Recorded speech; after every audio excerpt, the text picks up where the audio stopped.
Today on Monkey Life, a critically endangered species arrives at the park.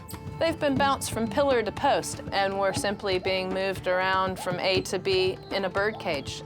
Chimp Ben meets bachelor Big Boss Butch. Obviously anything can happen, but either I like you or I don't like you, and if I don't like you, I'll jump on you, beat you up, and if I do like you, we'll hang out together. And on me head, son, Dad-to-be Gordon hasn't got the hang of football, but is loving the idea of fatherhood.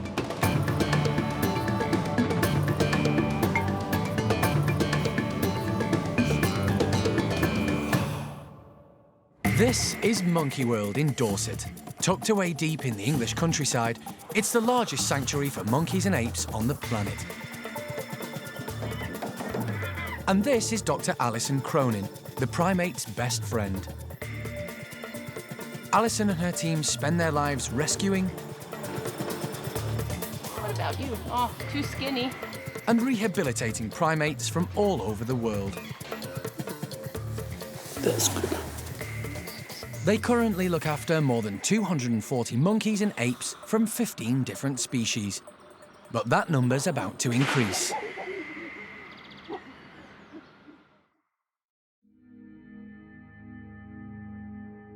Alison and the team often rescue pet monkeys from poor conditions, following calls from concerned members of the public. They also work with police and animal welfare groups. Hey, sweetie. And they carry out their own undercover investigations. This is actually an open-air attachment to the outside of the whole pet shop. Now, it's actually reasonably warm in here right now during the daytime, but at nighttime this will be cold, and there's no heat in here.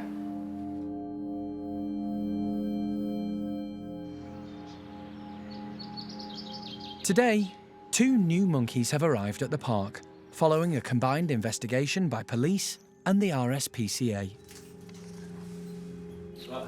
They were discovered by officers investigating a man in Kent suspected of puppy farming. So what are they being fed? Mealworms. Yeah. Kent police gave me a call and said they needed some help urgently, and could we take hold of and care for a pair of Cottontop Tamarins. It was an intriguing prospect for the park.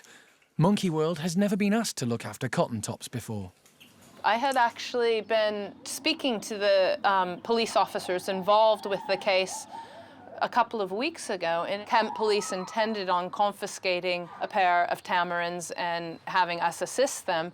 And then all of a sudden, this week, I got a phone call from the police saying, ooh, something else has come undone.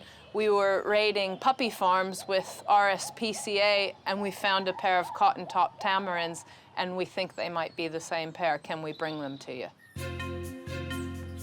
He's quite near the door. Cottontop Tamarins come from Colombia, but they are now thought to be more in captivity than living wild in their native home. There may be as few as 1,000 of these critically endangered primates still left in the wild. Their numbers have dwindled due to mass deforestation and the illegal pet trade. Putting a waxworm in the box just to see if he'll go in by himself, but he seems quite worked up.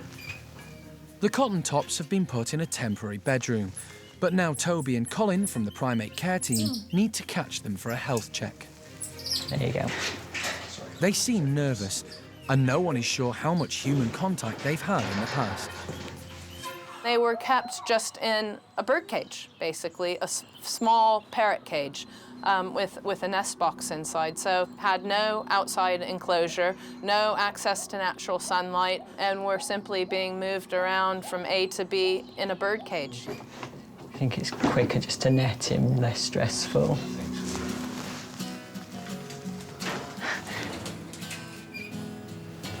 You land on my head, just go. I think Uncas and Alice, which they've been christened after Last of the Mohicans, doing really well here. But, you know, I'd like to try and find out more about their past and where they've come from. But as the pair don't come with a full history, a health check could provide some answers. Perfect. All right, okay. If that slide isn't locked. Yeah, that's all right. Good. Vet Mike Nathan is in charge of proceedings. Alice is first. This is very Heath Robinson. Mike puts the crate in a plastic bag and fills it with gas, a less intrusive anaesthetic procedure for small primates. This is giving us an opportunity to examine her, weigh her, do some basic tests, check her microchip, and then it's all done in one go rather than upsetting her each time we need to do anything with her.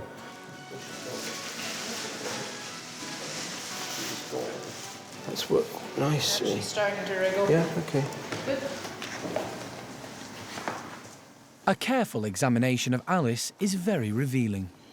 Right, she's got no obvious incisors. Her canines are worn, so I would say it's old.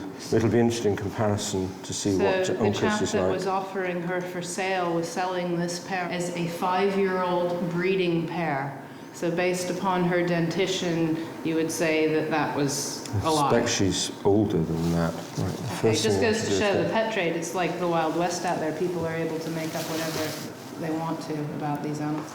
Cottontop Tamarins have a life expectancy of up to, say, 15 years approximately. And this female, I suspect, is 15 or even older. This is a grandma Cottontop. Right, we'll do the same thing with Uncas. No. No, there's no. Yeah, I'm not. Yeah. While the Cottontops are being examined, keeper Toby gives their temporary home a clean-out. At the moment, we have to clean in and around them, so we're just taking the opportunity while they're not in the enclosure to just give it a very, very quick sweep out, and then we'll put their food and water back in because we had to take it away, obviously to prepare them for being gassed down. Back at the hospital, Mike is examining Uncas, the male Cottontop. His teeth show he could well be 5 years old, but he has another dental issue. Right, that canine here, the lower one here, is definitely snapped off. If it gives him a problem, we can deal with it. I'm quite happy with his condition, and they can go back singing away. Later, Uncas and Alice the Cottontops are on the move. But what happens when they meet the park's marmosets?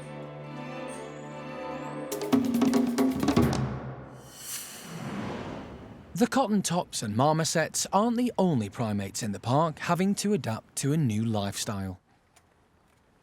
Young chimp Ben is halfway through his graduation from the nursery to an adult group. He's joining the bachelors, and so far, his meetings with middle and lower-ranking members have gone well. However, later today, he's going to meet Butch, the bachelor's alpha male. But at the moment, Butch and the boys have got other things on their minds. They've got visitors in their enclosure. In the wild, chimpanzees have a mainly vegetarian diet, but if the opportunity arises, they will eat meat. Organised groups of chimps have been seen hunting, catching and eating colobus monkeys, as well as small antelope and wild pigs. At the park, the chimps enjoy a varied diet of fruit and vegetables, and there's always enough to go round.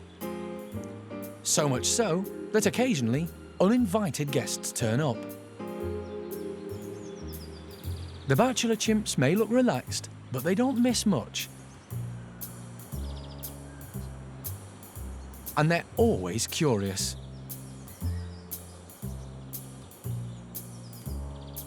Mojo thinks he's got them cornered.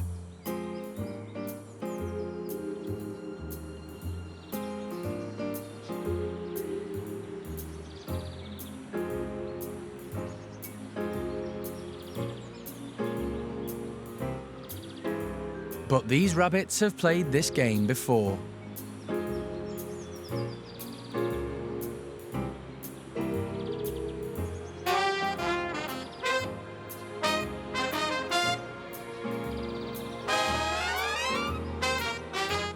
Gypsy has a look too.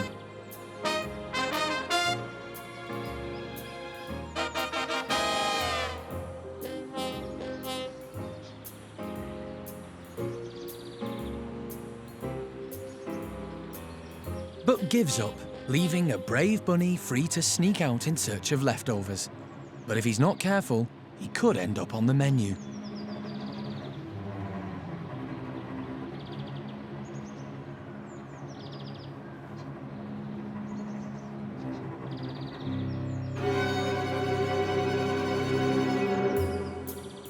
This time, it's alpha male Butch who's interested. Leader of the bachelors, Butch likes to know what's happening on his patch.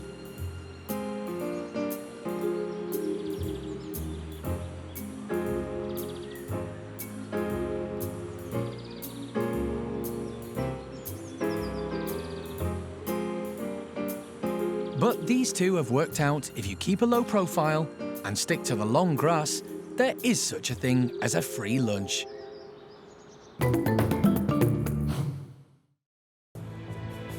There are more than 240 primates living in the 65-acre park that makes up Monkey World, and it's important to Alison and the team that they all find a group they can coexist with. The last 18 months have been tough on young chimp Ben. Having outgrown the nursery, the park's efforts to introduce him to Hananya's family group didn't work out.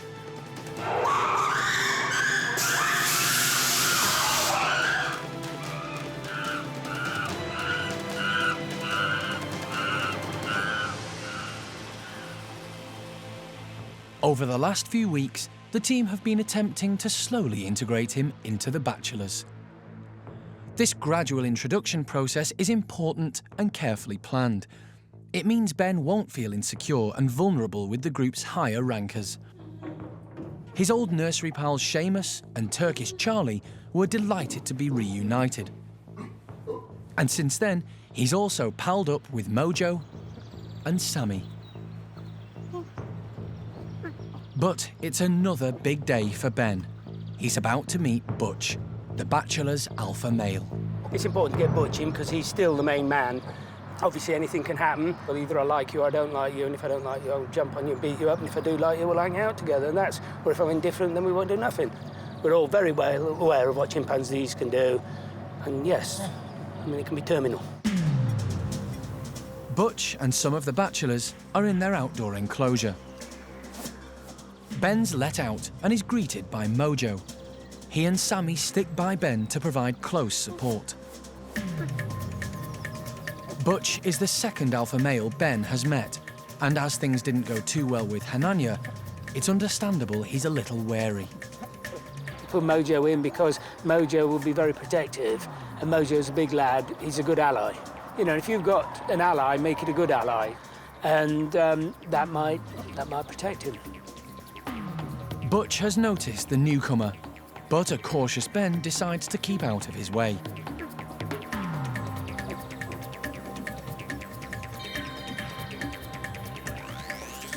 Butch sits it out to see how things develop, and eventually, Ben plucks up the courage to approach, with Mojo as close support.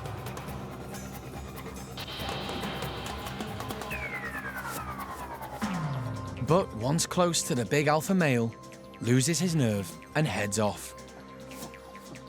Jeremy's satisfied the introduction is going well so far, but to make sure it stays that way, more of the other chimps are let outside. I'm gonna let Jimmy out into it. The newly released chimps prove a distraction for Butch, who sets off to show everyone just who's boss.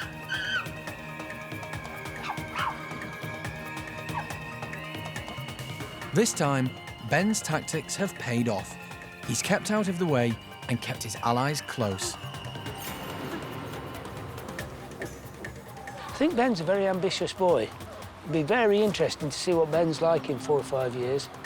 But he's also bright, so he knows what buttons to press or not, and he knows how to get out of it if it goes bad. That's what I'm seeing, and that isn't a guarantee that he's not going to get hurt or anything, but it's going to help him. It's going to reduce the odds.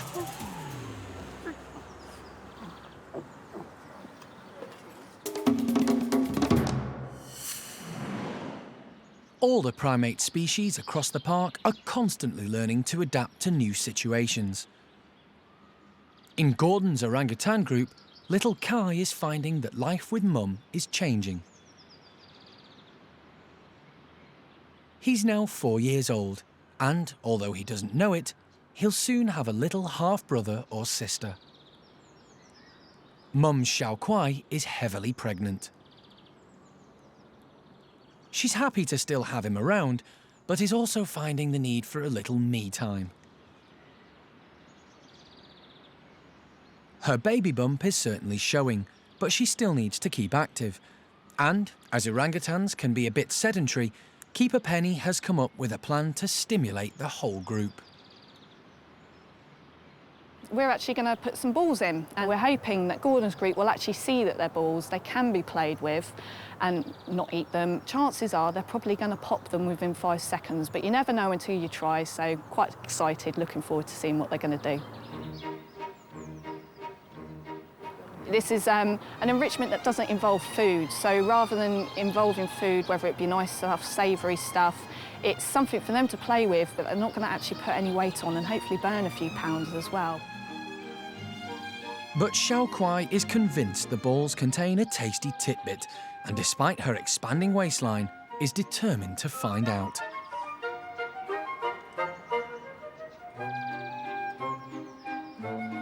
Xiaolan takes no time removing the outer layer, peeling it just like an orange.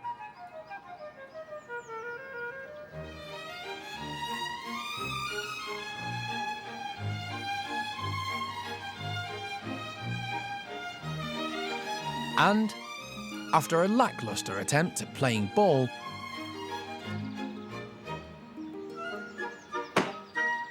is disappointed to find there's nothing inside. Xiao Kuai's made the same discovery, so isn't too bothered when Gordon decides 2 footballs are more fun, even if they are punctured.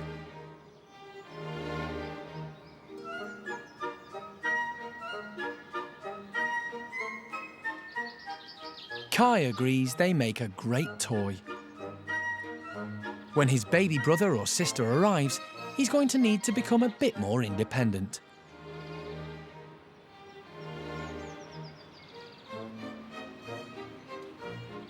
So it's a good thing he's got Dad-to-be Gordon as a role model, even if he's not quite taking the mature approach to fatherhood just yet.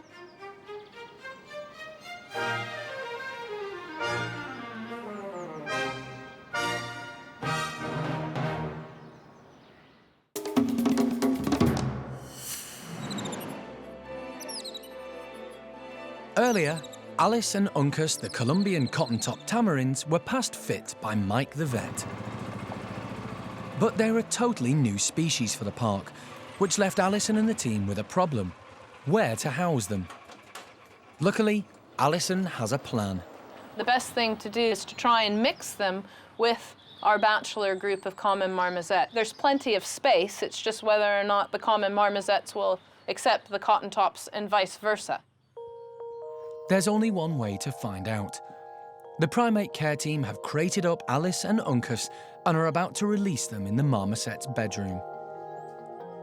Marmosets and tamarins have a similar social setup. They pair bond for life, and then the females give birth to generally twins, and after they've had one set of offspring, those youngsters will help look after any future siblings. The 2 species wouldn't encounter each other in the wild because Cottontops only come from Colombia and common marmosets only come from Brazil. Open it. The team have no idea how the 2 species will react to each other, so stand by just in case. Hopefully they're just such vastly different things that assuming the Cottontops don't launch an assault, that it will be just a nothing. Well, they've got to look pretty intimidating to the marmosets. Yeah, I wouldn't mess with that. They sort of worry me a bit just as is. Sex, yeah. I mean, they just look scary. So I think the female is actually sort of threatening and being violent, either to her own reflection in the glass, which, I mean, just goes to show, I mean, how aggressive the Cottontops can be. Well, I mean, what do you think? I think she's threatening her reflection. Yeah, it seems to be whenever she's by the window. We'll have to watch out and make sure that that sort of aggression towards another perceived Cottontop doesn't turn into a threat against the common marmosets. But it's the marmosets who seem keen to take on the Mohican-haired Cottontops. That's a nice. That's Marcel's tactic: hide under the log and pull someone's tail. He deserves something for that. Marcel Had a again. sneaky bite. Yep, at her tail. Yeah. Thump him. She's gonna thump you. He's pretty much the lowest ranking of the 4 boys, Marcel, so whether he feels he's got something to prove a bit. But I'll say no one else is backing him yeah, up. I mean, I'm not too bothered if it is just, hopefully he'll get bored of it. That was quite nice. She just forcefully pushed along and she didn't do anything, but she definitely pushed him out of the way. The initial meeting between the two species has gone well, but Alison feels the future is still unpredictable. Even though these two have come to us as a pair, they've been bounced from pillar to post, and I don't know how many previous owners they've had or what they've even been subjected to. So for us, it's going to be a case of monitoring their behavior closely and seeing just how crazy and how abused they have been.